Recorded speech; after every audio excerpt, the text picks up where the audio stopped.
ನಮಸ್ತೆ ಸ್ನೇಹಿತರೆ, ಇವತ್ತು ನಾವು 2023ರ TET ಪ್ರಶ್ನೆ ಪತ್ರಿಕೆಯನ್ನು ನೋಡ್ತಾ ಹೋಗುವ. ಕನ್ನಡ, ಇಂಗ್ಲೀಷ್, ಶಿಶು ವಿಕಸನ ಹಾಗೆ ಸಮಾಜ ವಿಜ್ಞಾನವನ್ನು ಕೂಡ ಒಂದೇ ವಿಡಿಯೋದಲ್ಲಿ ಎಲ್ಲವನ್ನು ಕೂಡ ನೋಡ್ತಾ ಹೋಗುವ. ಮೊದಲಿಗೆ ಕನ್ನಡದಲ್ಲಿ ಮೊದಲಿಗೆ ಬರುವಂಥದ್ದು ನಮಗೆ ಗದ್ಯ ಭಾಗದಲ್ಲಿ ಅವರು ಯಾವ ಪ್ರಶ್ನೆಯನ್ನು ಕೇಳಿರ್ತಾರೆ ಆ ಪ್ರಶ್ನೆ ಈ ಗದ್ಯದಲ್ಲಿ ಇರ್ತದೆ. ನಾವು ಅದನ್ನು ಹುಡುಕಿ ಬರೀಬೇಕಾಗ್ತದೆ. ಹಾಗೆಯೇ ಪ್ರಶ್ನೆ 8ರ ತನಕ ಗದ್ಯದ ಪ್ರಶ್ನೆಗಳು, ಹಾಗೆ 9ರಿಂದ 15 ಪ್ರಶ್ನೆಗಳು ಪದ್ಯದಿಂದ ಕೊಟ್ಟಿರ್ತಾರೆ. ಅದು ಕೂಡ ಪದ್ಯದಲ್ಲಿ ಎಲ್ಲ ಉತ್ತರಗಳು ಕೂಡ ಇರುವಂಥದ್ದು. 15ರ ನಂತರ ನಾವು ಬೋಧನಾಶಾಸ್ತ್ರಗಳ ಬರುವಂಥದ್ದು, ಅದನ್ನು ನೋಡ್ತಾ ಹೋಗುವ. ಉತ್ತಮ ಆಲಿಸುವಿಕೆಯ ಲಕ್ಷಣ ಇದಾಗಿದೆ. ಉತ್ತಮ ಆಲಿಸುವಿಕೆಯ ಲಕ್ಷಣ ಉತ್ತಮ ಭಾಷಾ ಸಾಮರ್ಥ್ಯದೊಂದಿಗೆ ಆಲಿಸುವುದು. ಲಕ್ಷಣದಲ್ಲಿ ಮೇಲರಿಮೆ ಮತ್ತು ಕೀಳರಿಮೆಯಿಂದ ಕೇಳುವುದು, ಅದು ಕೇಳಬಾರ್ದು. ಆ ರೀತಿ ಆಲಿಸುವಿಕೆಯಲ್ಲಿ ಹಿಮ್ಮರಳಿಕೆ ಇರಬಾರ್ದು. ಪೂರ್ವಗ್ರಹ ಭಾವನೆಯಿಂದ ಕೇಳುವಂಥದ್ದು, ಪೂರ್ವಗ್ರಹನ ಭಾವನೆ ಇರುವುದು, ಪೂರ್ವಗ್ರಹ ಭಾವನೆಯಿಂದ ಕೇಳಬಾರ್ದು, ಪೂರ್ವಗ್ರಹ ಇಲ್ಲದೆ ಇರಬೇಕು. ಉತ್ತಮ ಭಾಷಾ ಸಾಮರ್ಥ್ಯದೊಂದಿಗೆ ಆಲಿಸುವುದು ಉತ್ತಮ ಆಲಿಸುವಿಕೆಯ ಲಕ್ಷಣ ಆಗಿರುವಂಥದ್ದು. ಇನ್ನು 17ನೆಯ ಪ್ರಶ್ನೆ, ಮುದ್ರಿತ ವಿಷಯವನ್ನು ವೇಗವಾಗಿ ಓದುತ್ತಾ ಅದೇ ವೇಗದಲ್ಲಿ ಅರ್ಥ ಮಾಡಿಕೊಳ್ಳುವುದು ವೇಗವರ್ಧಿತ ಓದು. ಉತ್ತಮ ಕೈಬರಹದ ಲಕ್ಷಣ ಕಾಗುಣಿತದ ಕ್ರಮಬದ್ಧತೆ ಉತ್ತಮ ಕೈಬರಹದ ಲಕ್ಷಣ. ಖಂಡ ಪದ್ಧತಿಯ ಲಕ್ಷಣ ಅಂತ ಹೇಳಿದರೆ, ಖಂಡ ಪದ್ಧತಿ ಎಂದರೆ ಬಿಡಿಯಿಂದ ಇಡಿಗೆ ಹೋಗುವಂಥದ್ದು. ಬಿಡಿಯಿಂದ ಇಡಿಗೆ ಖಂಡ ಪದ್ಧತಿ. ಪದ್ಯ ಬೋಧನೆಗೆ ಉತ್ತಮವಾದ ಪದ್ಧತಿ ಅಖಂಡ ಪದ್ಧತಿ. ಅಖಂಡ ಪದ್ಧತಿಯಲ್ಲಿ ಇಡಿಯಿಂದ ಬಿಡಿಯ ತನಕ ಹೋಗುವಂಥದ್ದು, ಇಡಿಯಿಂದ ಎಲ್ಲ ಪದ್ಯದ ಇಡಿಯಾಗಿ ಕಲಿಯುವಂಥದ್ದು. ಆದರೆ ಖಂಡ ಪದ್ಧತಿಯು ಕಾವ್ಯ ಬೋಧನೆಗೆ ಉತ್ತಮವಾದುದಲ್ಲ, ಅದೊಂದು ಅವೈಜ್ಞಾನಿಕ ಪದ್ಧತಿಯಾಗಿದೆ. ಇಲ್ಲಿ ಪದ್ಯವನ್ನು ಬಿಡಿಯಾಗಿ ಓದುವಂಥದ್ದು, ಸಂಪೂರ್ಣವಾಗಿ ಓದಲಿಕ್ಕಿಲ್ಲ, ಬಿಡಿಯಿಂದ ಇಡಿಯ ತನಕ ಹೋಗುವಂಥದ್ದನ್ನು ಖಂಡ ಪದ್ಧತಿಯಲ್ಲಿ ಕಾಣ್ಬೋದು. ಆದರೆ ಅಖಂಡ ಪದ್ಧತಿಯು ಇಡಿಯಿಂದ ಬಿಡಿಗೆ ಹೋಗುವಂಥದ್ದನ್ನು ಕಾಣ್ಬೋದು. ವ್ಯಾಕರಣ ಬೋಧನೆಯು ಈ ಉದ್ದೇಶ ಹೊಂದಿಲ್ಲ. ರಸಾನುಭವ ಸೌಂದರ್ಯ ಪ್ರಜ್ಞೆ ಹೊಂದಿಲ್ಲ. ಯಾಕೆಂದರೆ ಅದು ಇರುವಂಥದ್ದು ಕಾವ್ಯ ಬೋಧನೆಯಲ್ಲಿ. ಬರವಣಿಗೆಯ ಕೌಶಲ್ಯ ಸಂವರ್ಧನೆಗೆ ಈ ಚಟುವಟಿಕೆ ಸೂಕ್ತವಾದುದಲ್ಲ. ಬರವಣಿಗೆಗೆ ಸಂಭಾಷಣೆ ಸೂಕ್ತವಾದುದಲ್ಲ. ಇನ್ನು ಪತ್ರಲೇಖನ, ಪ್ರಬಂಧ, ಗಾದೆ ಮತ್ತು ವಿಸ್ತರಣೆ ಎಲ್ಲ ಇದು ಬರವಣಿಗೆ ಸೂಕ್ತವಾದುದಲ್ಲ. ನಾಟಕ ಸಾಹಿತ್ಯ ಬೋಧಿಸುವಾಗ ಈ ಅಂಶದ ಕಡೆಗೆ ಹೆಚ್ಚು ಒತ್ತನ್ನು ಕೊಡಬೇಕು. ಸಂಭಾಷಣೆ ಮತ್ತು ಸನ್ನಿವೇಶ ಚಿತ್ರಕ್ಕೆ ಹೆಚ್ಚಿನ ಒತ್ತನ್ನು ಕೊಡಬೇಕು. ಉಪನ್ಯಾಸ ವಿಧಾನದ ಬೋಧನೆಯ ಅನುಕೂಲ ಅಂತ ಹೇಳಿದರೆ, ಅದು ಎಷ್ಟು ದೊಡ್ಡ ಜನರಿರ್ಬೋದು ಅಥವಾ ಎಷ್ಟೇ ದೊಡ್ಡ ಗುಂಪು ಸಭೆಗಳಿಗೂ ಕೂಡ ಅದನ್ನು ಹೊಂದಿಸಿಕೊಳ್ಬೋದು. ಅದರಿಂದ ಉಪನ್ಯಾಸ ವಿಧಾನ ಬೋಧನೆಗೆ ಅನುಕೂಲಕರವಾಗಿರುವಂಥದ್ದು. ಹೌದು, ಚೆನ್ನಾಗಿದೆ, ಅದ್ಭುತ, ಸರಿಯಾಗಿದೆ ಎನ್ನುವಂಥದ್ದು ಧನಾತ್ಮಕ. ಅದರಲ್ಲಿ ಅದು ಶಬ್ದ ಬರುವಂಥದ್ದು. ಶಬ್ದ ಇಲ್ಲದೇ ಇದ್ದರೆ ಅದು ಅಶಾಬ್ದಿಕ ಆಗ್ತಾಯಿತ್ತು. ಅದೇ ಇಲ್ಲಿ ಧನಾತ್ಮಕ ಶಾಬ್ದಿಕ ಅಭಿವರ್ಧನೆ. ಘಟಕ ಯೋಜನೆಯ ಆಧಾರದಲ್ಲಿ ಅಧ್ಯಾಪಕರು ಉಪಘಟಕಗಳನ್ನು ವಿಶ್ಲೇಷಿಸಿ ಬೋಧಿಸಿದ ನಂತರ ವಿದ್ಯಾರ್ಥಿಗಳ ಕಲಿಕೆಯ ಸಾಮರ್ಥ್ಯವನ್ನು ಬೆಲೆ ಕಟ್ಟಲು ಕೈಗೊಳ್ಳುವಂತಹ ಪರೀಕ್ಷೆ ಘಟಕ ಯೋಜನೆಯ ಆಧಾರದಲ್ಲಿ ಘಟಕ ಪರೀಕ್ಷೆಯನ್ನು ಮಾಡುವಂಥದ್ದು. ಕಡುವೆಳ್ಪು ಪದವು ಕಡುವಾದ ಕಡುವೆಳ್ಪು, ಕಡುವಾದ, ಕಡು ಪ್ಲಸ್ ಬೆಳ್ಪು, ಕಡುವೆಳ್ಪು ಎನ್ನುವಂಥದ್ದು ಆದೇಶ ಸಂಧಿ. ಲಿಪಿಯಲ್ಲಿ ಎನ್ನುವಂಥದ್ದು ಅಲ್ಲಿ ಯಾವ ವಿಭಕ್ತಿಕಾರಕ, ಸಪ್ತಮಿ ವಿಭಕ್ತಿಕಾರಕ, ಯಾವ ಕಾರಕಾರ್ಥ, ಅಧಿಕರಣ ಕಾರಕ. ಮನುಷ್ಯ ಎಂಬ ಪದವು ರೂಢನಾಮ. ಹುಡುಗ, ಹುಡುಗಿ, ಮನುಷ್ಯ ರೂಢಿಯಿಂದ ಬಂದಂಥದ್ದು ರೂಢನಾಮಕ್ಕೆ ಬರುವಂಥದ್ದು. ಅನ್ವರ್ಥನಾಮ ಎನ್ನುವಂಥದ್ದು ಅನ್ವರ್ಥಿಸಿ. ಈಗ ಕಣ್ಣು ಕಾಣದವ ಕುರುಡ, ಕಿವಿ ಕೇಳದವ ಕಿವುಡ, ವಿದ್ವಾಂಸರು, ಹೆಚ್ಚಾಗಿ ಕಲಿತವರು ವಿದ್ವಾಂಸ, ಶಿಕ್ಷಣವನ್ನು ಮಾಡುವಂಥ ಶಿಕ್ಷಕ, ಇದೆಲ್ಲ ಅನ್ವರ್ಥನಾಮದಿಂದ ಬರುವಂಥದ್ದು. ರೂಢನಾಮ ರೂಢಿಯಿಂದ ಬಂದದ್ದು. ಮನುಷ್ಯ, ಹುಡುಗ, ಹುಡುಗಿ ಈ ರೀತಿಯಾಗಿ ಅದು ರೂಢನಾಮ.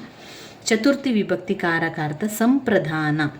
ಪೂರ್ವೋತ್ತರ ಪದಗಳು ಲಿಂಗ ವಚನ ವಿಭಕ್ತಗಳಿಂದ ಸಮಾನವಾಗಿದ್ದು ವಿಶೇಷಣ ವಿಶೇಷ ಸಂಬಂಧ ಅಂತ ಹೇಳಿದರೆ ಅದು ಕರ್ಮಧಾರೆಯ ಸಮಾಸ. ಇವಿಷ್ಟು ಕನ್ನಡದ ವಿಷಯ ಆಯಿತು. ಇನ್ನು 2ನೆಯ ಭಾಷೆ ಇಂಗ್ಲೀಷ್. ನಾವು ಎರಡನೇ ಲ್ಯಾಂಗ್ವೇಜ್ ಆಗಿ ಇಂಗ್ಲೀಷನ್ನು ಆಯ್ಕೆ ಮಾಡ್ಕೊಂಡಿರ್ತೇವೆ.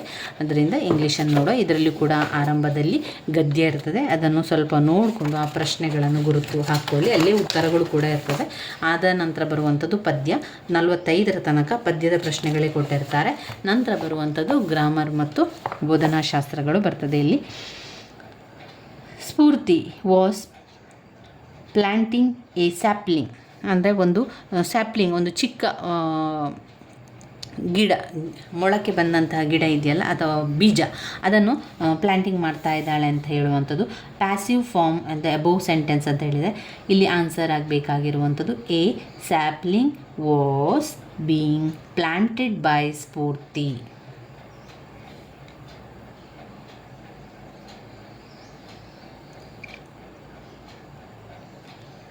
Aditi throws dash on rupee a 1 rupee coin into the river. The ಅಂತ ಹೇಳುವಂಥದ್ದು ಇಲ್ಲಿಗೆ ಸರಿಯಾಗ್ತದೆ. ನಾವು ಅದನ್ನು ನೋಡಿಕೊಂಡು ಹಾಕ್ಕೊಳ್ಬೇಕು. The bridge was build dash the river. Build was, the bridge was, bridge ಎಲ್ಲಿದೆ, ಅದು ಆ ಒಂದು ಕ್ರಾಸ್ ಮಾಡುವ ರೀತಿಯಲ್ಲಿ ಅಕ್ರಾಸ್ ದ ರಿವರ್ ಅಂತ ಇದೆ. If she had returned home earlier I would have met her ಅಂತ. It is a year since I saw him, he has seen his best day. Teacher uses online audio dictionary in the classroom to teach. Audio ಡಿಕ್ಷನರಿಯನ್ನು ಕೇಳಿಸ್ತಾ ಇದ್ದಾರೆ. Audio, ಇಲ್ಲಿ video ಇಲ್ಲ, ಕೇವಲ ಕೇಳಿಸುವಂಥದ್ದು ಆನ್ಲೈನಲ್ಲಿ. ಅದು ಪ್ರೊನೌನ್ಸಿಯೇಷನ್ ಆಫ್ ದ ವರ್ಡ್ ಆಗುವಂಥದ್ದು. The full form of STH ಎನ್ನುವಂಥ ಡಿಕ್ಷನರಿಯಲ್ಲಿ STH ಅಂದರೆ ಸಮಥಿಂಗ್ ಎನ್ನುವಂಥದ್ದು ಬರುವಂಥದ್ದು. coordinate is the entry found in a dictionary of the word coordinate ಎನ್ನುವಂಥದ್ದು. ಇದು ನಮಗೆ ಪ್ರೊನೌನ್ಸಿಯೇಷನ್ ಸರಿಯಾಗಲಿ, ಪ್ರೊನೌನ್ಸಿಯೇಷನ್ ಇನ್ಕ್ಲೂಡಿಂಗ್ ಸಿಲೆಬಲ್ ಸ್ಟ್ರೆಸ್ ಅಂತ ಬರ್ತದೆ.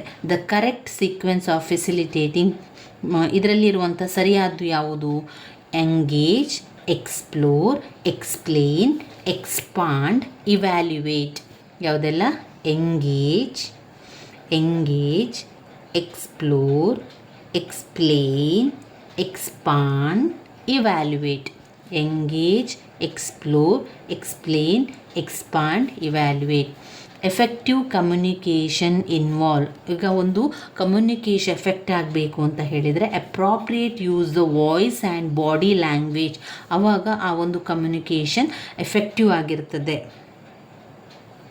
The study of speech sound, there is speech sound ಅಂತ ಬಂದಾಗ ಅದು ಫೋನೆಟಿಕ್ಸ್ ಅಂತ ನಮಗೆ ನೆನಪಾಗಬೇಕು. When the ability of the student to be brief in writing in enhance, then he has attained the skill of summarising. ಮಾಡಲಿಕ್ಕೆ ಒಳ್ಳೆಯ ಒಂದು ಬರವಣಿಗೆ ಅಭ್ಯಾಸ ಇದ್ದರೆ ಸಮ್ಮರೈಸಿಂಗ್ ಮಾಡಲಿಕ್ಕೆ ಒಳ್ಳೆಯದು.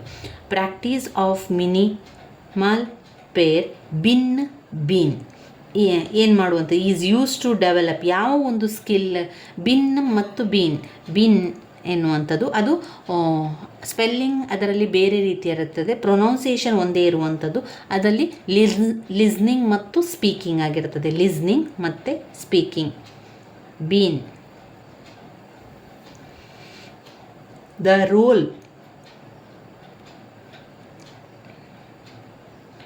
Roll play activity help learning to develop. ಒಂದು ರೋಲ್ ಪ್ಲೇ ಆ್ಯಕ್ಟಿವಿಟಿ ಮಾಡುವುದು ನಮಗೆ ಯಾವುದಕ್ಕೆ ಸಹಾಯಕ ಆಗ್ತದೆ? ಇದುವೇ ಕನ್ನಡದಲ್ಲಿ ಕೂಡ ಇದೇ ರೀತಿಯಲ್ಲಿ ಇರುವಂಥದ್ದನ್ನು ಕಾಣ್ಬೋದು. ಇಲ್ಲಿ ಲೆಕ್ಸಿಕಲ್ ಕಾಂಪಿಟೆನ್ಸ್ ಅಂತ ಬಂದಿದೆ. Fluency in speaking, casual listening, accuracy in writing. ಇದು ರೈಟಿಂಗ್ ಬರೋದಿಲ್ಲ, ಇದು ರೋಲ್ ಪ್ಲೇ ಮಾಡುವಂಥದ್ದು ಆ್ಯಕ್ಟಿವಿಟಿ. ಅದೊಂದು ಆ್ಯಕ್ಟಿವಿಟಿ. ಈಗ ರೋಲ್ ಪ್ಲೇ ಮಾಡಿ ಅಂತ ಹೇಳಿದರೆ ಅದು ಫ್ಲೂಯೆನ್ಸಿ ಇನ್ ಸ್ಪೀಕಿಂಗಿಗೆ ಬರ್ಬೋದು. ಆದರೆ ಇಲ್ಲಿ ಆ್ಯಕ್ಟಿವಿಟೀಸ್ ಮಾಡ್ತಾ ಇದ್ದಾರೆ ಅಂತ ಹೇಳಿದರೆ ಅದು ಲೆಕ್ಸಿಕಲ್ ಕಾಂಪಿಟೆನ್ಸ್ ಅಂತ ಆಗುವಂಥ. Teacher conducted formative assessment in the class room.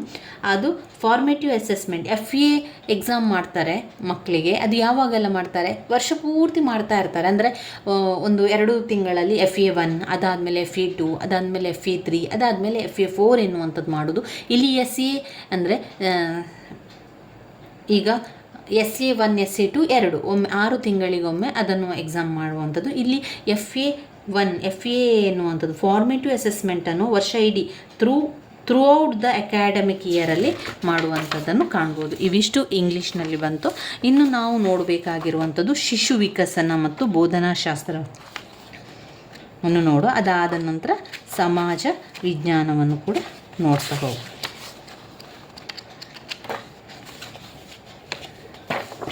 ಶಿಶು ವಿಕಸನ ಮತ್ತು ಬೋಧನಾಶಾಸ್ತ್ರ. ಒಂದು ಮಗು ತನ್ನ ತೋಳು ಮತ್ತು ಕೈಗಳ ಮೇಲೆ ನಿಯಂತ್ರಣವನ್ನು ಪಡೆದು ನಂತರ ಬೆರಳುಗಳ ಮೇಲೆ ನಿಯಂತ್ರಣವನ್ನು ಪಡೆಯುತ್ತದೆ. ಇದು ಯಾವ ಒಂದು ತತ್ವ? ಕೇಂದ್ರ ಪರಿಧಿ ಅಭಿಮುಖ. ಕೇಂದ್ರ ಪರಿಧಿ ಅಭಿಮುಖ ಶೈಶಾವಧಿಯಲ್ಲಿ ಪ್ರಾರಂಭಗೊಂಡು ಜೀವನ ಪರ್ಯಂತ ಮುಂದುವರಿಯುವಂತಹ ಪ್ರಕ್ರಿಯೆ. ಅದು ಭಾವನೆ. ನಮ್ಮ ಭಾವನೆಗಳು ಜೀವನ ಪೂರ್ತಿ ನಡೆಯುತ್ತಾ ಇರುವಂಥದ್ದು. ಸ್ಮೃತಿ, ನೆನಪಿನ ಶಕ್ತಿ ನಮಗೆ ಒಂದು ವಯಸ್ಸಾದಂತೆ ಸ್ಮೃತಿ ಇರೋದಿಲ್ಲ. ಸೃಜನಶೀಲತೆ ಇರ್ಬೋದು, ಸಾಮಾಜೀಕರಣ ಇರ್ಬೋದು, ಇದೆಲ್ಲ ಒಂದು ಹಂತದ ನಂತರ ನಮಗೆ ಆಗೋದಿಲ್ಲ. ಆದರೆ ಭಾವನೆ ಅದು ಜೀವನ ಪರ್ಯಂತ ಇರುವಂಥದ್ದು, ಅದು ಮನೋಭಾವ. ಇಲ್ಲಿ ನಾವು ಸಂವೇದನ ಗತಿ ಹಂತ, ಕಾರ್ಯಪೂರ್ವದ ಹಂತ, ಮೂರ್ತ ಕಾರ್ಯಗಳ ಹಂತ, ಔಪಚಾರಿಕ ಕಾರ್ಯಗಳ ಹಂತವನ್ನು ನೋಡಿದ್ದೇವೆ. ಸಂವೇದನ ಗತಿ ಹಂತ 0ರಿಂದ 2 ವರ್ಷ, ಕಾರ್ಯಪೂರ್ವದ ಹಂತ 2ರಿಂದ 7 ವರ್ಷ, ಮೂರ್ತ ಕಾರ್ಯಗಳ ಹಂತ 7ರಿಂದ 11 ವರ್ಷ, ಔಪಚಾರಿಕ ಕಾರ್ಯಗಳ ಹಂತ 11ರಿಂದ ಮೇಲ್ಪಟ್ಟು.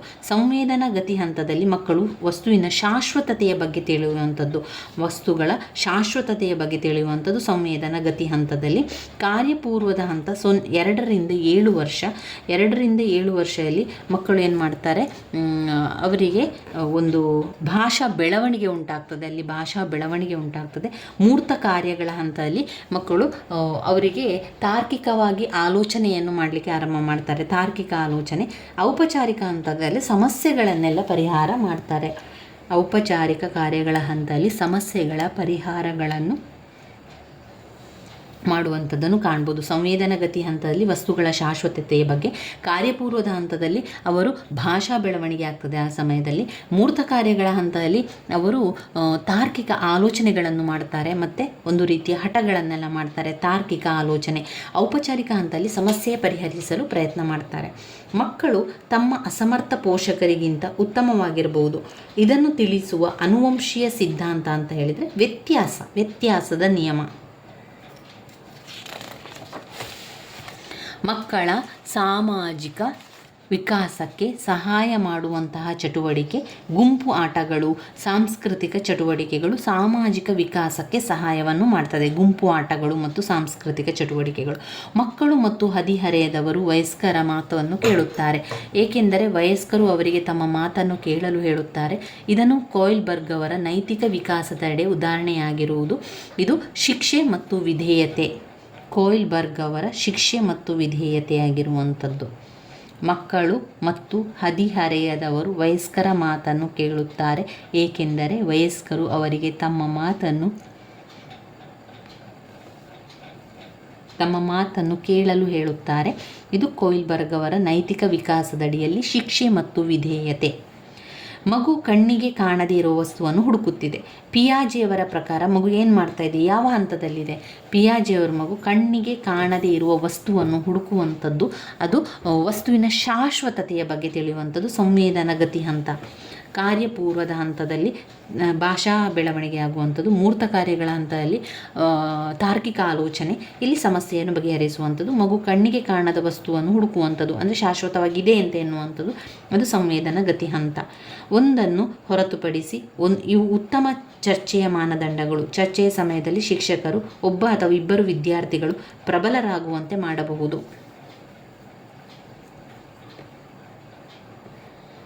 ಪಾಠಕ್ಕೆ ಪೀಠಿಕೆಯನ್ನು ನೀಡುವ ಉದ್ದೇಶ ಏನು?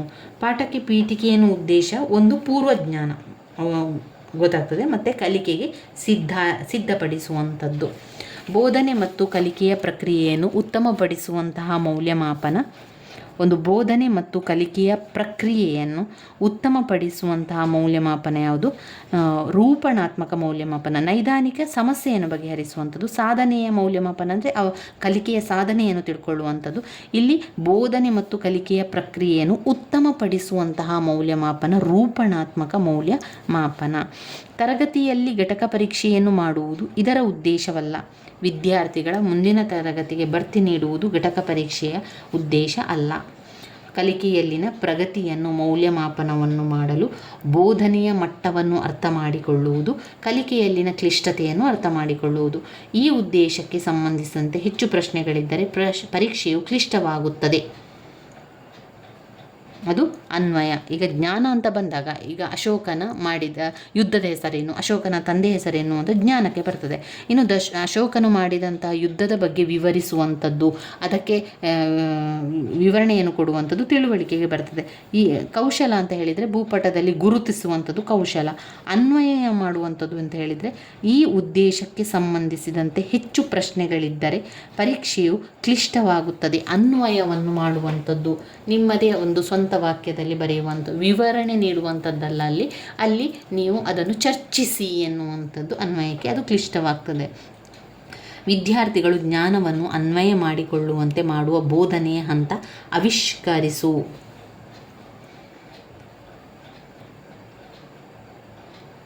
ಸಮಗ್ರ ಮೌಲ್ಯಮಾಪನದಲ್ಲಿ ಸಮಗ್ರ ಎಂಬುದು ಇದನ್ನು ಒಳಗೊಂಡಿರುವುದಿಲ್ಲ.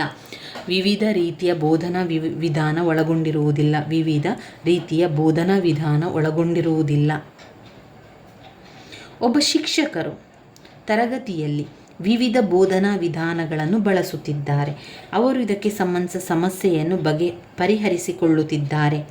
ವಿವಿಧ ಬೋಧನಾ ವಿಧಾನಗಳನ್ನು ಬಳಸುತ್ತಿದ್ದಾರೆ ಅಂತ ಹೇಳಿದರೆ ಅದೊಂದು ವೈಯಕ್ತಿಕ ಭಿನ್ನತೆ. ಪರೀಕ್ಷೆ ಮುಗಿದ ತಕ್ಷಣ ವಿದ್ಯಾರ್ಥಿಗಳು ಹಿಮ್ಮಾಹಿತಿ ಪಡೆಯಬೇಕು ಎಂಬುದನ್ನು ಪ್ರತಿಪಾದಿಸಿರುವ ಕಲಿಕೆಯ ನಿಯಮ ಪರಿಣಾಮ ನಿಯಮ. ಸಿದ್ಧತೆ ಅಲ್ಲ, ಸಿದ್ಧತೆ ನಿಯಮಲ್ಲಿ ಅದು ಪೂರ್ವಜ್ಞಾನವನ್ನು ತಿಳ್ಕೊಳ್ಳುವಂಥದ್ದು ಸಿದ್ಧತೆ ನಿಯಮ. ಉಪಯೋಗಿಸುವ ನಿಯಮ, ಉಪಯೋಗಿಸದ ನಿಯಮ.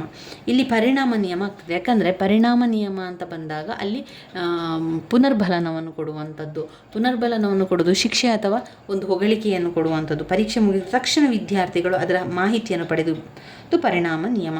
ವಿದ್ಯಾರ್ಥಿಗಳ ವರ್ತನೆಯಲ್ಲಿ ಶಾಶ್ವತ ಬದಲಾವಣೆಗಳನ್ನು ಉಂಟು ಮಾಡುವ ಕಲಿಕೆ ಪ್ರಯತ್ನ ಮತ್ತು ದೋಷ. ಶಾಶ್ವತ ಬದಲಾವಣೆ ಅಂದರೆ ಅಲ್ಲಿ ಶಾಶ್ವತ ಬದಲಾವಣೆ ಆಗ್ತದೆ. ಥಾರ್ನ್ಡೈಕ್ ಅವರದ್ದು ಪ್ರಯತ್ನ ದೋಷ ಕಲಿಕಾ ಸಿದ್ಧಾಂತದಲ್ಲಿ ಮಕ್ಕಳು ಪ್ರಯತ್ನ ಮಾಡಿ ಕಲಿತರೆ ಆ ದೋಷ ಎಲ್ಲ ನಿವಾರಣೆ ಆಗ್ತದೆ, ಶಾಶ್ವತವಾಗಿ ಬದಲಾವಣೆ ಆಗ್ತದೆ ಎನ್ನುವಂಥದ್ದು. ವಿದ್ಯಾರ್ಥಿಗಳ ವರ್ತನೆಯಲ್ಲಿ ಶಾಶ್ವತ ಬದಲಾವಣೆಗಳನ್ನು ಉಂಟು ಮಾಡುವುದು ಪ್ರಯತ್ನ ದೋಷದಲ್ಲಿ.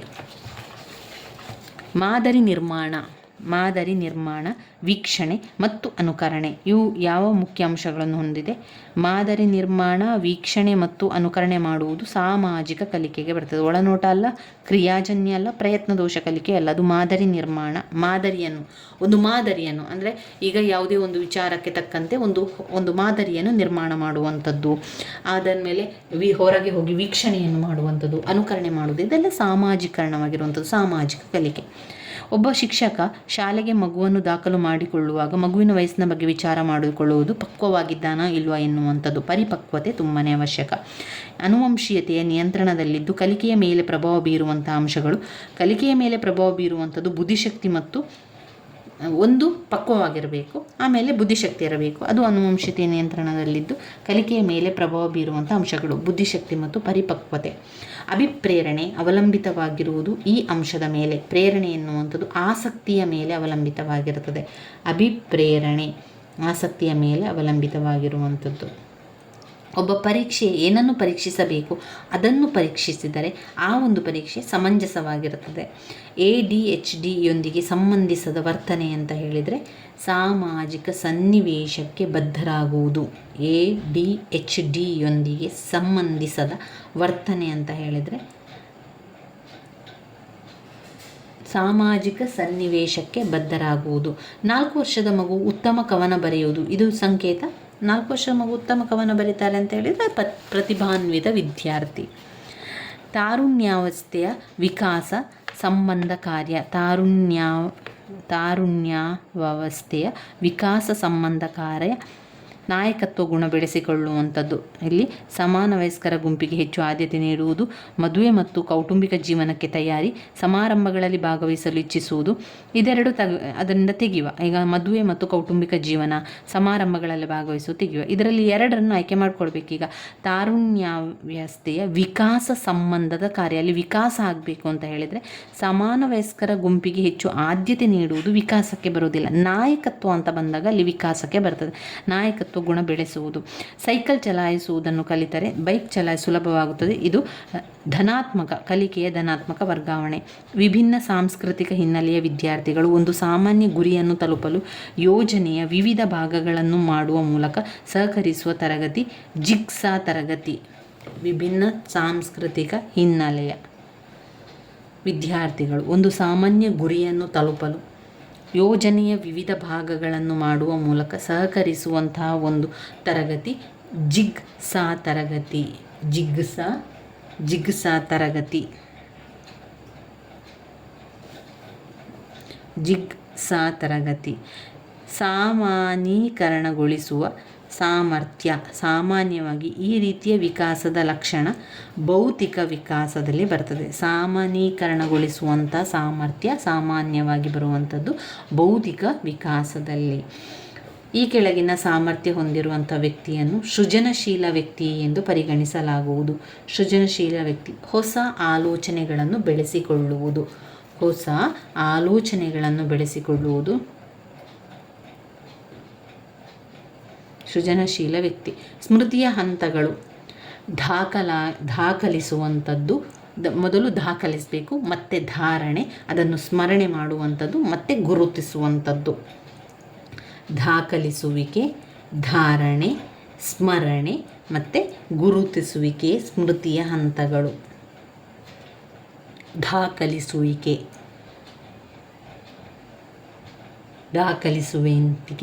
ಧಾರಣೆ ಮಾಡುವಂಥದ್ದು, ಅದನ್ನು ಸ್ಮರಣೆ ಮಾಡುವಂಥದ್ದು ಮತ್ತು ಗುರುತಿಸುವಂಥದ್ದು ಸ್ಮೃತಿಯ ಹಂತಗಳು. ಇವಿಷ್ಟು ಶಿಶು ವಿಕಸನದಲ್ಲಾಯಿತು. ಇನ್ನು ನಾವು ನೋಡಬೇಕಾಗಿರುವಂಥದ್ದು ಸಮಾಜ ವಿಜ್ಞಾನ. ಸಮಾಜ ವಿಜ್ಞಾನದ ಪ್ರಶ್ನೆಗಳನ್ನು ನೋಡ್ತಾ ಹೋಗುವ. ಯಜ್ಞ ಆಚರಣೆಯ ಕ್ರಮಗಳನ್ನು ವಿವರಿಸುವ ವೇದದ ಭಾಗ ಬ್ರಾಹ್ಮಣ. ಯಜ್ಞ ಆಚರಣೆಯ ಕ್ರಮಗಳನ್ನು ವಿವರಿಸುವಂತಹ ವೇದದ ಭಾಗ ಬ್ರಾಹ್ಮಣ.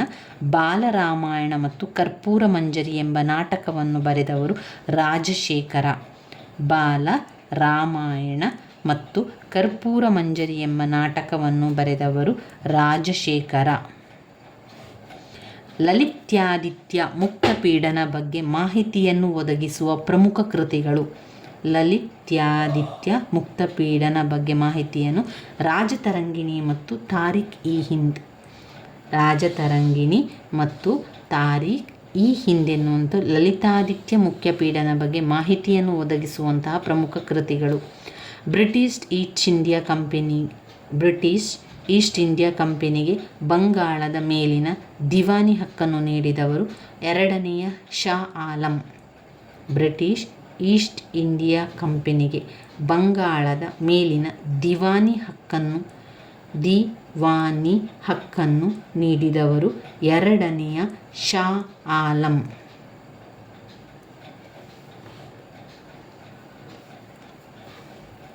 ಸರಿಯಾದ ಕ್ರಮದಲ್ಲಿ ಬರೀಲಿಕ್ಕೆ. ಪೂರ್ಣ ಸ್ವರಾಜ್ಯದ ಘೋಷಣೆ 1929. ಪೂರ್ಣ ಸ್ವರಾಜ್ಯದ ಘೋಷಣೆ 1929. ಪೂರ್ಣ ಸ್ವರಾಜ್ಯ 1929. ಸೂರತ್ ಒಡಕು 1907. ಸೂರತ್ ಒಡಕು 1907. 1905 ಬಂಗಾಳದ ವಿಭಜನೆ. 1905 ಬಂಗಾಳದ ವಿಭಜನೆ. ಚೌರಿ ಚೌರ ದುರಂತ 1922. 1922 ಚೌರಿ ಚೌರ ದುರಂತ. ಬಂಗಾಳದ ವಿಭಜನೆ 1905. 1907 ಸೂರತ್ ಒಡಕು. ಪೂರ್ಣ ಸ್ವರಾಜ್ಯ ಘೋಷಣೆ 1929. ಗುಪ್ತರ ಕಾಲದ ಪ್ರಸಿದ್ಧ ಬೌದ್ಧ ವಿಹಾರ ಮತ್ತು ಗುಹಾಲಯಗಳು ಕಂಡುಬರುವುದು ಅಜಂತ ಮತ್ತು ಎಲ್ಲೋರದಲ್ಲಿ. ಕೆಳಗಿನ ಹೇಳಿಕೆಯನ್ನು ಓದಿರಿ ಮತ್ತು ಸರಿಯಾದ ಉತ್ತರವನ್ನು ಆಯ್ಕೆ ಮಾಡಿ. ಕನ್ನಡ ಭಾಷೆಯಲ್ಲಿ ದೊರೆತಿರುವಂತಹ ಮೊದಲ ಶಾಸನ ಹಲ್ಮಿಡಿ ಶಾಸನ ಸರಿಯಾಗಿದೆ. ಇದು ಕದಂಬ ಮನೆತನಕ್ಕೆ ಸೇರಿದ ಮಯೂರವರ್ಮನ ಆಡಳಿತದಲ್ಲಿ ರಚಿತವಾಗಿದೆ. ತಪ್ಪು. ಎ ಸರಿ, ಬಿ ತಪ್ಪಾಗಿದೆ. ಕಾಕುಸ್ಥವರ್ಮನು ಹಲ್ಮಿಡಿ ಶಾಸನವನ್ನು ಮಾಡಿರುವಂಥದ್ದು. ಕನ್ನಡದ ಪ್ರಥಮ ಒಂದು ಶಾಸನ. ಸಂಸ್ಕೃತದಲ್ಲಿ ತಾಳೆಗುಂದ ಶಾಸನ. ಇವಾಗ ಎ ಪಟ್ಟಿ ಬಿ ಪಟ್ಟಿಗೆ ಹೊಂದಿಸುವಂಥದ್ದು. ರಾವಿ ರಾವಿ ಎನ್ನುವಂಥದ್ದು ಪರುಷ್ಣಿ, ರಾವಿ ಪರುಷ್ಣಿ. ಚೇತಾಬ್, ಚೇನಾಬ್ ಎನ್ನುವಂಥದ್ದು ಅಸಿಗ್ನಿ, ಚೇನಾಬ್ ಅಸಿಗ್ನಿ. ಬಿಯಾಸ್ ವಿಪಾಶ. ಸಟ್ಲೇಜ್ ಶುತುದ್ರಿ,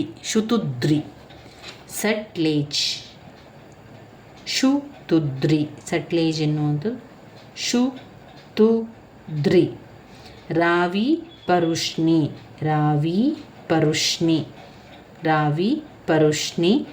ಚೇನಾಬ್ ಅಸಿಗ್ನಿ, ಚೇನಾಬ್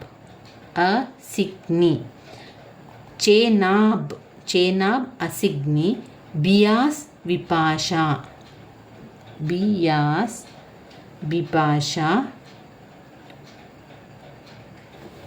ಎರಡನೇದು ಸರಿಯಾದ ಉತ್ತರ.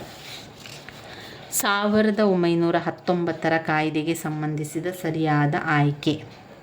ಪ್ರಾಂತ್ಯಗಳಲ್ಲಿ ದ್ವಿಸರಕಾರ ಪದ್ಧತಿಗೆ ಅವಕಾಶ. 1919ರಲ್ಲಿ ದ್ವಿಸರಕಾರಕ್ಕೆ ಅವಕಾಶ, ಪ್ರಾಂತ್ಯಗಳಲ್ಲಿ ದ್ವಿಸರಕಾರಕ್ಕೆ ಅವಕಾಶ 1919.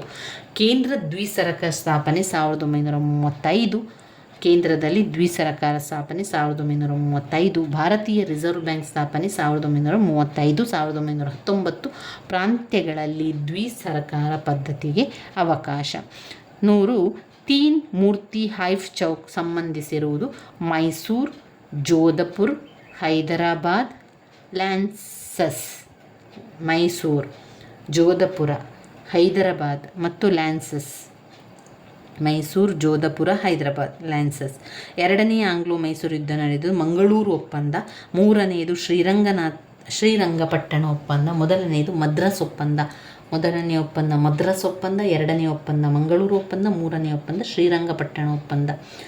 ಸರಾಯ್ ಘಾಟ್ ಸಂಗ್ರಾಮವು ಇವರ ನಡುವೆ ನಡೆಯಿತು. ಮೊಘಲರು ಮತ್ತು ಅಹೋರರ ಮಧ್ಯೆ ನಡೆಯಿತು. ಸರಾಯ್ ಘಾಟ್ ಸಂಗ್ರಾಮ ಮೊಘಲರ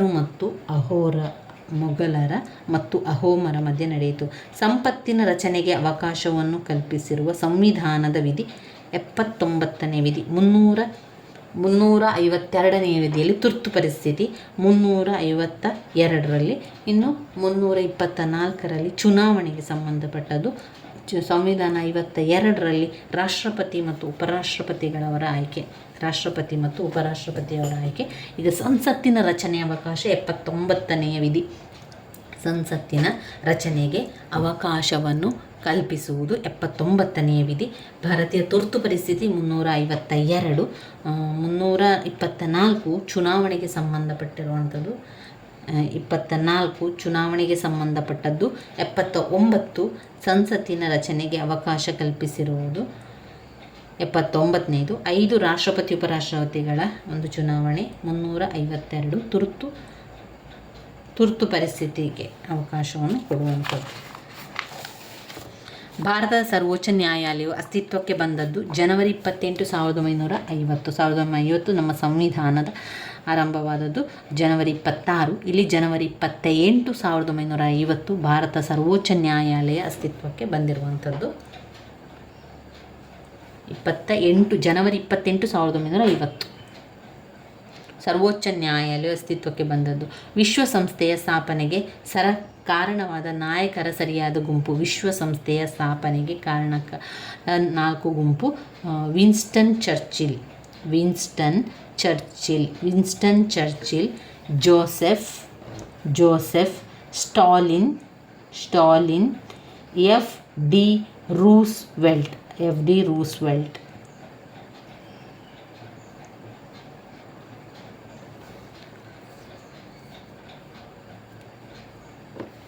Winston Churchill, Joseph Stalin, F D Roosevelt. Winston Churchill, Joseph Stalin, F D Roosevelt.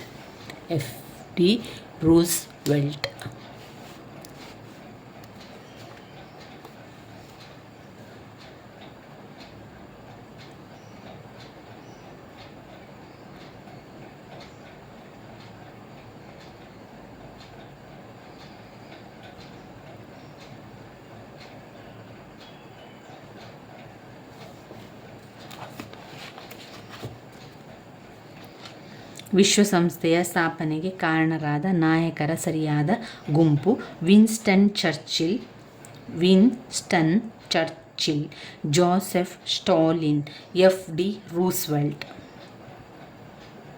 ಆಹಾರ ಮತ್ತು ಕೃಷಿ ಸಂಸ್ಥೆಯ ಪ್ರಧಾನ ಕಚೇರಿ ಇರುವುದು ರೋಮ್ನಲ್ಲಿ. ಆಹಾರ ಮತ್ತು ಕೃಷಿ ಸಂಸ್ಥೆಯ ಪ್ರಧಾನ ಕಚೇರಿ ಇರುವುದು ರೋಮ್. 1971ರಲ್ಲಿ 20 ವರ್ಷಗಳ ಶಾಂತಿ, ಮೈತ್ರಿ, ಸಹಕಾರ ಒಪ್ಪಂದಕ್ಕೆ ಸಹಿ ಹಾಕಿದ ದೇಶ ಭಾರತ ಮತ್ತು ರಷ್ಯಾ ಸಹಿಯ ಒಪ್ಪಂದವನ್ನು ಹಾಕಿರುವಂಥದ್ದು 1971ರಲ್ಲಿ 20 ವರ್ಷಗಳ ಶಾಂತಿ, ಮೈತ್ರಿ ಹಾಗೂ ಸಹಕಾರ ಒಪ್ಪಂದಕ್ಕೆ ಸಹಿ ಹಾಕಿದಂತಹ ದೇಶಗಳು ಭಾರತ ಮತ್ತು ರಷ್ಯಾ. ಕೆಳಗಿನ ಹೇಳಿಕೆಗಳನ್ನು ಓದಿರಿ ಮತ್ತು ಸರಿಯಾದ ಉತ್ತರವನ್ನು ಆರಿಸಿ. ನಮ್ಮ ಸಂವಿಧಾನದ 42ನೇ ತಿದ್ದುಪಡಿಯಲ್ಲಿ ಮೂಲಭೂತ ಕರ್ತವ್ಯಗಳನ್ನು 1976ರಲ್ಲಿ ಅಳವಡಿಸಲಾಯಿತು. ಸಂವಿಧಾನದ ಪರಿಚ್ಛೇದ 51ರ ಎಯಲ್ಲಿ ಮೂಲಭೂತ ಕರ್ತವ್ಯಗಳನ್ನು ಸೇರಿಸಲ್ಪಟ್ಟಿದೆ. ಎ ಮತ್ತು ಬಿ ಎರಡೂ ಸರಿಯಾಗಿದೆ. ನಮ್ಮ ಸಂವಿಧಾನ 42ನೇ ತಿದ್ದುಪಡಿಯಲ್ಲಿ ಮೂಲಭೂತ ಕರ್ತವ್ಯವನ್ನು 1976ರಲ್ಲಿ ಅಳವಡಿಸಿದರು. ಸಂವಿಧಾನ ಪರಿಚ್ಛೇದ 51 ಮೂಲಭೂತ ಕರ್ತವ್ಯಗಳು ಸೇರಿಸಲ್ಪಟ್ಟಿದೆ. ಭಾರತದ ಪೌರತ್ವ ಕಾಯ್ದೆ ಜಾರಿಗೆ ಬಂದದ್ದು 1955ರಲ್ಲಿ. ಪೌರತ್ವ ಕಾಯ್ದೆ ಬಂದಿರುವಂಥದ್ದು 1955. ಭಾರತದ ವಾಯುಪಡೆಗೆ ತರಬೇತಿ ನೀಡುವ ಪ್ರಮುಖ ಕೇಂದ್ರಗಳು ಬೆಂಗಳೂರು ಮತ್ತು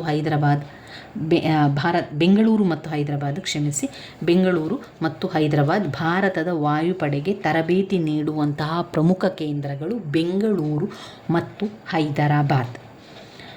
ವಾಕ್ಯಗಳನ್ನು ಓದಿ ಗ್ರಾಮ ಸಮುದಾಯದ ಲಕ್ಷಣಗಳಿಗೆ ಸಂಬಂಧಿಸಿದಂತೆ ಸರಿಯಾಗಿ ಆಯ್ಕೆ ಮಾಡಿ. ಚಿಕ್ಕ ಗಾತ್ರದ ಕುಟುಂಬ, ಸಾಮಾಜಿಕ ಐಕ್ಯತೆ, ಅನಾಮಿಕತೆ, ಸರಳತೆ. ಇಲ್ಲಿ ಬಿ ಮತ್ತು ಡಿ ಸರಿಯಾಗಿದೆ. ಗ್ರಾಮ ಸಮುದಾಯದ ಲಕ್ಷಣಗಳಿಗೆ ಸಂಬಂಧಿಸಿದಂತೆ ಚಿಕ್ಕ ಗಾತ್ರದ ಕುಟುಂಬ, ಸಾಮಾಜಿಕ ಐಕ್ಯತೆ, ಸರಳತೆ. ಇಲ್ಲಿ ನಾವು ನೋಡಿದರೆ ಎ, ಬಿ, ಸಿ ಸರಿಯಾಗಿದೆ. ಆದರೆ ಅದರಲ್ಲಿ ಸಾಮಾಜಿಕ ಐಕ್ಯತೆ ಮತ್ತು ಸರಳತೆ ಇದೆ ನೋಡಿ.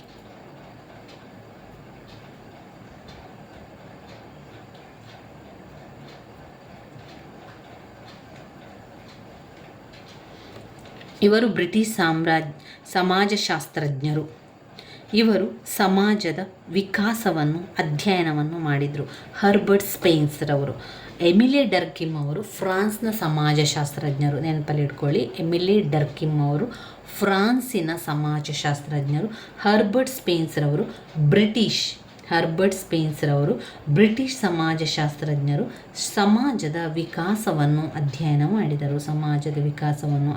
ಮಾಡಿದವರು ಹರ್ಬರ್ಟ್ ಸ್ಪೆನ್ಸರ್ ಅವರು. ಹಾಗೆಯೇ ಬ್ರಿಟಿಷ್ ಸಮಾಜಶಾಸ್ತ್ರಜ್ಞರು ಹರ್ಬರ್ಟ್ ಸ್ಪೆನ್ಸ್. ಎಮಿಲೆ ಡರ್ಕಿಮ್ ಅವರು ಫ್ರಾನ್ಸ್.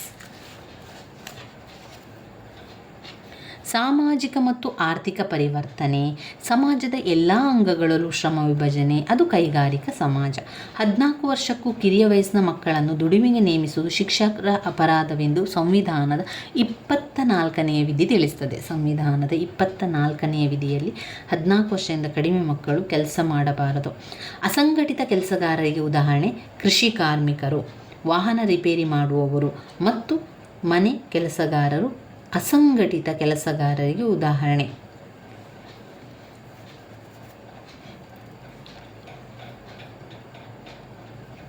ಕೃಷಿ ಕಾರ್ಮಿಕರು, ವಾಹನ ರಿಪೇರಿ ಮಾಡುವವರು ಮತ್ತು ಮನೆ ಕೆಲಸಗಾರರು ಅಸಂಘಟಿತರಾಗಿರ್ತಾರೆ. ಅವರು ಅಸಂಘಟಿತರಾಗಿ ಮಾಡುವಂಥದ್ದು. ಸುಪ್ತ ಜ್ವಾಲಾಮುಖಿಗಳಿಗೆ ಉದಾಹರಣೆ ವೆಸೂವಿಯಸ್ ಮತ್ತು ಕಿಲಿಮಂಜಾರೋ. ಸುಪ್ತ ಜ್ವಾಲಾಮುಖಿಗಳಿಗೆ ಉದಾಹರಣೆ ವೆಸೂವಿಯಸ್ ಮತ್ತು ಕಿಲಿಮಂಜಾರೋ. ಹಿಮನದಿಯ ಕಣಿವೆಯುದ್ದಕ್ಕೂ ಎರಡೂ ದಡಗಳಲ್ಲಿ ಸಂಚಯನವಾಗುವ ಶಿಲಾವಸ್ತುಗಳನ್ನು ಹೀಗೆ ಕರೆಯುವರು: ಪಾರ್ಶ್ವಶಿಲಾನಿಚಯ. ಹಿಮನದಿ ಕಣಿವೆಯುದ್ದಕ್ಕೂ ಎರಡೂ ದಡಗಳಲ್ಲಿ ಸಂಚಯವಾಗುವ ಶಿಲಾವಸ್ತು ಪಾರ್ಶ್ವಶಿಲಾನಿಚಯ. ವಾಯುಮಂಡಲದ ಅತ್ಯಂತ ಕೆಳಪದರ ಪರಿವರ್ತನಾ ಮಂಡಲ, ಅತ್ಯಂತ ಮೇಲ್ಪದರ ಬಾಹ್ಯ ಮಂಡಲ, ಅತ್ಯಂತ ಕೆಳಪದರ ಪರಿವರ್ತನಾ ಮಂಡಲ. ಸಮೋಷ್ಣ ಮಂಡಲದಲ್ಲಿ ಓಝೋನ್ ಪದರ ಇರುವಂಥದ್ದು. ಉಷ್ಣತಾ ಮಂಡಲದಲ್ಲಿ ರೇಡಿಯೋ ಕಿರಣಗಳು ಹೋಗುವಂಥದ್ದು ಉಷ್ಣತಾ ಮಂಡಳಿ. ಸಮಭಾಜಕ ವೃತ್ತದಿಂದ 5% ಉತ್ತರ ಮತ್ತು ದಕ್ಷಿಣ ಅಕ್ಷಾಂಶವರೆಗೆ ಕಂಡುಬರುವಂತಹ ಒಳಪಟ್ಟಿ ಸಮಭಾಜಕ ವೃತ್ತದ ಕಡಿಮೆ ಒತ್ತಡ ಪಟ್ಟಿ. ಸಮಭಾಜಕ ವೃತ್ತದ ಕಡಿಮೆ ಒತ್ತಡ ಪಟ್ಟಿ. ಕೆಳಗಿನ ಹೇಳಿಕೆಯನ್ನು ಓದಿ ಮತ್ತು ಸರಿಯಾದ ಉತ್ತರವನ್ನು ಆಯ್ಕೆ ಮಾಡಿ. ಏಷ್ಯನ್ ಭೂರಾಶಿಯಲ್ಲಿ ಯುರೋಪ್ ಒಂದು ದೊಡ್ಡ ಪರ್ಯಾಯ ದ್ವೀಪ.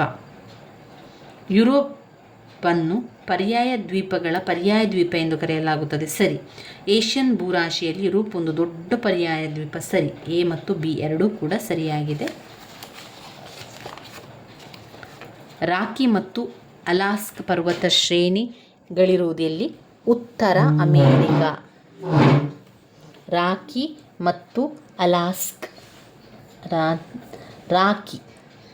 ರಾಕಿ ಮತ್ತು ಅಲಾಸ್ಕ್ ಪರ್ವತ ಶ್ರೇಣಿ ಇರುವಂಥದ್ದು ಉತ್ತರ ಅಮೇರಿಕಾದಲ್ಲಿ. ಇದನ್ನೇ ಓದಿರಿ ಮತ್ತು ಸರಿಯಾದನ್ನು ಹೇಳಿ. ಇದು ಬಸಾಲ್ಟ್ ಶಿಲೆಯ ಶಿಥಿಲೀಕರಣದಿಂದಾಗಿದೆ. ಸರಿ. ಇದು ಹೆಚ್ಚು ಮೆಗ್ನೀಷಿಯಂ, ಅಲ್ಯೂಮಿನಿಯಂ, ಕಬ್ಬಿಣದ ಆಕ್ಸೈಡ್ಗಳನ್ನು ಹೊಂದಿರುವಂಥದ್ದು ಕಪ್ಪು ಮಣ್ಣು. ಬಸಾಲ್ಟ್ ಶಿಲೆಯ ಶಿಥಿಲೀಕರಣದಿಂದಾಗಿದೆ. ಯಾವ ಶಿಲೆಯಿಂದ? ಬಸಾಲ್ಟ್ ಶಿಲೆಯ ಶಿಥಿಲೀಕರಣದಿಂದಾಗಿ ಕಪ್ಪು ಮಣ್ಣು ಆಗಿರುವಂಥದ್ದು. ಈ ಕಪ್ಪು ಮಣ್ಣು ಹೆಚ್ಚು ಮೆಗ್ನೀಷಿಯಂ, ಅಲ್ಯೂಮಿನಿಯಂ ಮತ್ತು ಕಬ್ಬಿಣದ ಆಕ್ಸೈಡ್ಗಳನ್ನು ಹೊಂದಿದೆ ಎಂದಾಗಿದೆ. ಅದರಿಂದ ಕಪ್ಪು ಮಣ್ಣು. ಪಶ್ಚಿಮಾಭಿಮುಖವಾಗಿ ಹರಿಯುವ ನದಿಗಳ ಸರಿಯಾದ ಗುಂಪು ಶರಾವತಿ, ನೇತ್ರಾವತಿ, ವರಾಹಿ. ಪಶ್ಚಿಮಮುಖವಾಗಿ ಬರುವಂಥದ್ದು ಶರಾವತಿ, ನೇತ್ರಾವತಿ,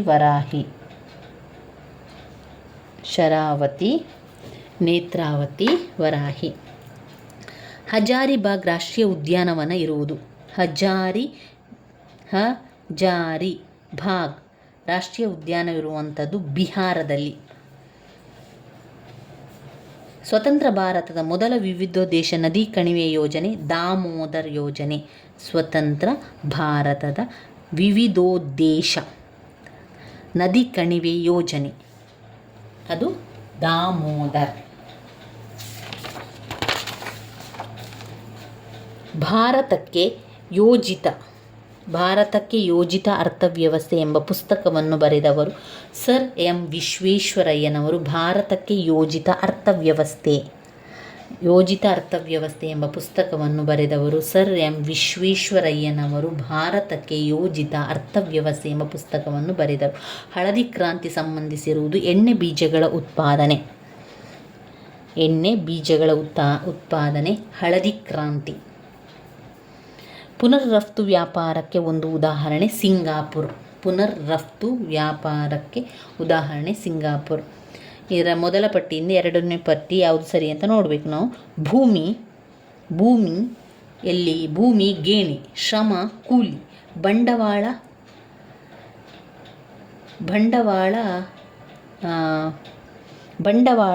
ಲಾಭ.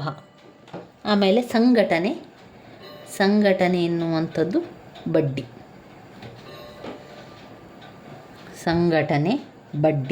ಬಂಡವಾಳ ಲಾಭ. ಬಂಡವಾಳ ಬರುವಂಥದ್ದು, ಅದರ ಬಂಡವಾಳ ಸಿಕ್ಕಿತು ಅಂತ ಹೇಳ್ತೇವೆ, ಲಾಭ ಸಿಕ್ಕಿತು, ಲಾಭ. ಬಂಡವಾಳ ಅಂದರೆ ಲಾಭ. ಒಂದು ಸಂಘಟನೆ ಎನ್ನುವಂಥದ್ದು ಬಡ್ಡಿ. ಭೂಮಿ ಎನ್ನುವಂಥದ್ದು ಗೇಣಿ ಮಾಡುವಂಥದ್ದು ಶ್ರಮ ಅಂತ ಹೇಳಿದ ಕೂಡಲೇ ಅದಕ್ಕೆ ಕೂಲಿ. ದ್ವಿತೀಯ ವಲಯದ ಪ್ರಮುಖ ಆರ್ಥಿಕ ಚಟುವಟಿಕೆ ಕೈಗಾರಿಕೆಗಳು ಮತ್ತು ವಿದ್ಯುತ್ ಉತ್ಪಾದನೆ. ಕೈಗಾರಿಕೆ ಮತ್ತು ವಿದ್ಯುತ್ ಉತ್ಪಾದನೆ. ಪ್ರಥಮದಲ್ಲಿ ನಾವು ಕೃಷಿ ಕೆಲಸಗಳನ್ನು ಮಾಡುವಂಥದ್ದು. ಇಲ್ಲಿ ದ್ವಿತೀಯ ವಲಯ ಆರ್ಥಿಕ ಚಟುವಟಿಕೆ ಕೈಗಾರಿಕೆಗಳು ಮತ್ತು ವಿದ್ಯುತ್ ಉತ್ಪಾದನೆ. ಹೇಳಿಕೆಗಳನ್ನು ಸರಿಯಾಗಿ ಉತ್ತರಿಸಬೇಕು, ಆಯ್ಕೆ ಮಾಡಬೇಕು. ಶ್ರಮವನ್ನು ಸಂಗ್ರಹಿಸಲಾಗುವುದು. ಸರಿ, ಶ್ರಮವನ್ನು ಯಾವತ್ತೂ ಸಂಗ್ರಹಿಸಲಿಕ್ಕೆ ಸಾಧ್ಯ ಇಲ್ಲ. ಶ್ರಮ ಒಂದು ಚಟುವಟಿಕೆ ಅಂಶ. ಹೌದು, ಎ ಮತ್ತು ಬಿ ಎರಡೂ ಸರಿಯಾಗಿದೆ. ಮಾನವ ಶಕ್ತಿ ಮತ್ತು ಭೌತಿಕ ಸಂಪನ್ಮೂಲಗಳನ್ನು ಒಂದೆಡೆ ಸೇರಿಸುವಂತಹ ಪ್ರಕ್ರಿಯೆ ಅದು ಸಂಘಟನೆ. ಮಾನವ ಶಕ್ತಿ ಮತ್ತು ಭೌತಿಕ ಸಂಪನ್ಮೂಲಗಳನ್ನು ಒಂದೆಡೆ ಸೇರಿಸುವಂತಹ ಪ್ರಕ್ರಿಯೆ ಸಂಘಟನೆ. ಸಾಮಾನ್ಯವಾಗಿ ಒಂದು ಭೌಗೋಳಿಕ ಪ್ರದೇಶಕ್ಕೆ ಮಾತ್ರ ಸೀಮಿತವಾಗಿರುವ ಮಾರುಕಟ್ಟೆ ಸ್ಥಳೀಯ ಮಾರುಕಟ್ಟೆ. ಸಾಮಾನ್ಯ ಭೌಗೋಳಿಕ ಪ್ರದೇಶದಲ್ಲಿ ಮಾತ್ರ ಸೀಮಿತವಾಗಿರುವ ಮಾರುಕಟ್ಟೆ ಸ್ಥಳೀಯ ಮಾರುಕಟ್ಟೆ. ಭಾರತದ ಬಹುರಾಷ್ಟ್ರೀಯ ಕಂಪನಿಗಳ ಸರಿಯಾದ ಗುಂಪು ಯಾವುದು? ಭಾರತದ ರಾಷ್ಟ್ರೀಯ ಕಂಪನಿಗಳ ಸರಿಯಾದ ಗುಂಪು ವಿಪ್ರೋ, ಬಿರ್ಲಾ, ಇನ್ಫೋಸಿಸ್. ವಿಪ್ರೋ, ಬಿರ್ಲಾ, ಇನ್ಫೋಸಿಸ್. ವಿಶ್ವ ಗ್ರಾಹಕರ ದಿನವನ್ನು ಆಚರಿಸುವಂಥದ್ದು ಮಾರ್ಚ್ 15ಕ್ಕೆ. ವಿಶ್ವ ಗ್ರಾಹಕರ ದಿನಾಚರಣೆ ಮಾರ್ಚ್ 15. ಈಜಿಪ್ಟ್ ಮತ್ತು ಮೆಸೊಪೊಟೇಮಿಯಾ ಫಲವತ್ತಾದ ಕಣಿವೆಯಲ್ಲಿ ನಾಗರಿಕತೆಗಳು ಬೆಳೆಯುವುದು ಬರುವಂಥದ್ದು. ಈ ಎರಡು ಬೋಧನಾ ವಿಷಯಗಳ ಸಹಸಂಬಂಧವಾಗಿರುವಂಥದ್ದು ಇತಿಹಾಸ ಮತ್ತು ಭೂಗೋಳ. ಇತಿಹಾಸ ಮತ್ತು ಭೂಗೋಳದಲ್ಲಿ ಈಜಿಪ್ಟ್ ಮತ್ತು ಮೆಸೊಪೊಟೇಮಿಯಾ ಫಲವತ್ತಾದ ಮಣ್ಣಿನ ನಾಗರಿಕತೆ ಇರುವಂಥದ್ದು ಕಾಣ್ಬೋದು. ಅನುಗಮನ ಮತ್ತು ನಿಗಮನ ಪದ್ಧತಿಗಳ ಬಳಕೆಯು ಉದಾಹರಣೆಗಳೊಂದಿಗೆ ದೃಷ್ಟಾಂತೀಕರಿಸುವುದು. ಇದು ಸಾಮಾಜಿಕ ಅಧ್ಯಯನಗಳಲ್ಲಿ ಉತ್ತಮ ಶೈಕ್ಷಣಿಕ ಮೌಲ್ಯವನ್ನು ಹೊಂದಿರುವ ಐತಿಹಾಸಿಕ, ಭೌಗೋಳಿಕ, ವೈಜ್ಞಾನಿಕ, ಸಾಂಸ್ಕೃತಿಕ ಪ್ರಾಮುಖ್ಯತೆ ವಸ್ತು ಸಂಗ್ರಹಾಲಯ. ಸಮಸ್ಯೆಗೆ ಪರಿಹಾರಗಳನ್ನು ನೀಡಿ ಬೋಧನೆ ಮತ್ತು ಕಲಿಕೆಯಲ್ಲಿ ಸುಧಾರಣೆಯನ್ನು ತರುವುದು ಇದರ ಪ್ರಮುಖ ಉದ್ದೇಶ.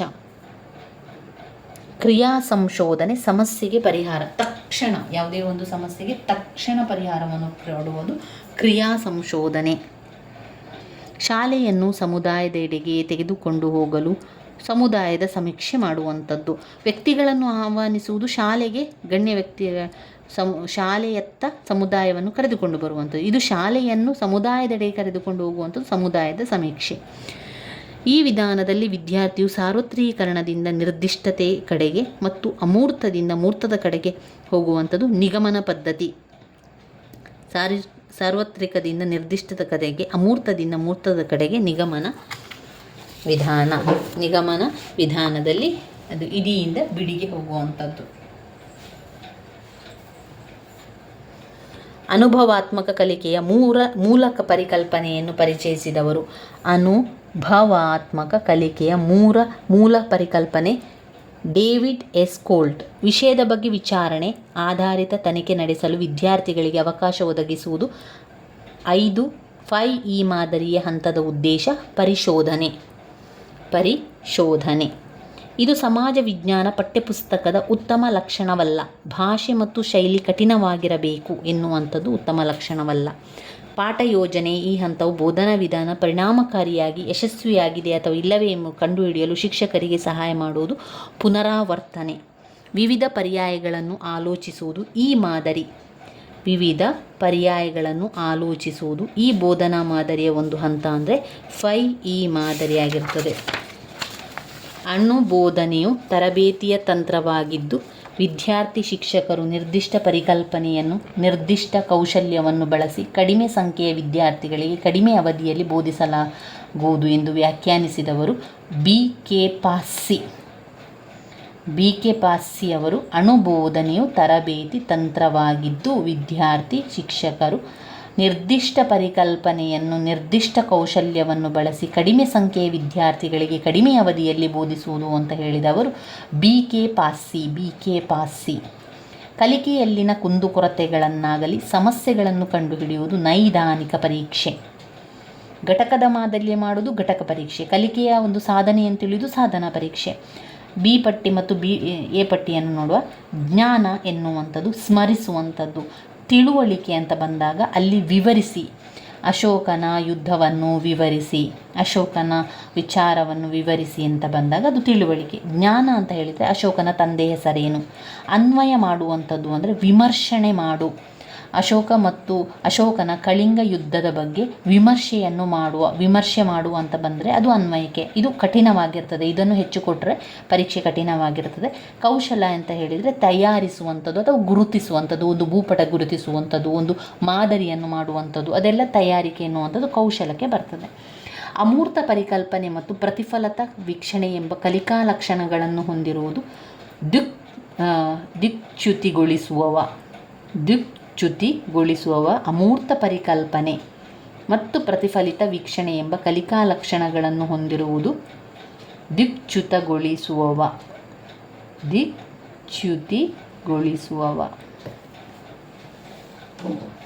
ಇವಿಷ್ಟು ನಮ್ಮ 2023ರ TET ಪ್ರಶ್ನೆ ಪತ್ರಿಕೆಯಲ್ಲಿ ಬಂದಿರುವಂತಹ ಕನ್ನಡ, ಇಂಗ್ಲೀಷ್, ಶಿಶು ವಿಕಸನ, ಸಮಾಜ ವಿಜ್ಞಾನದಲ್ಲಿ ಬಂದಿರುವಂತಹ ಮುಖ್ಯವಾದ ಪ್ರಶ್ನೆಗಳು ಸ್ನೇಹಿತರೆ. ನನ್ನ ವೀಡಿಯೋಸ್ ಎಲ್ಲ ನಿಮಗೆ ಇಷ್ಟ ಆಗಿದ್ದರೆ ಲೈಕ್ ಕೊಡಿ, ಶೇರ್ ಮಾಡಿ, ಸಬ್ಸ್ಕ್ರೈಬ್ ಮಾಡಲಿಕ್ಕೆ ಮರಿಬೇಡಿ. ಧನ್ಯವಾದಗಳು. ಮುಂದಿನ ವಿಡಿಯೋದಲ್ಲಿ ಇನ್ನೊಂದು ಪ್ರಶ್ನೆ ಪತ್ರಿಕೆಯ ವಿಶ್ಲೇಷಣೆಯನ್ನು ಮಾಡುವ. ಧನ್ಯವಾದಗಳು.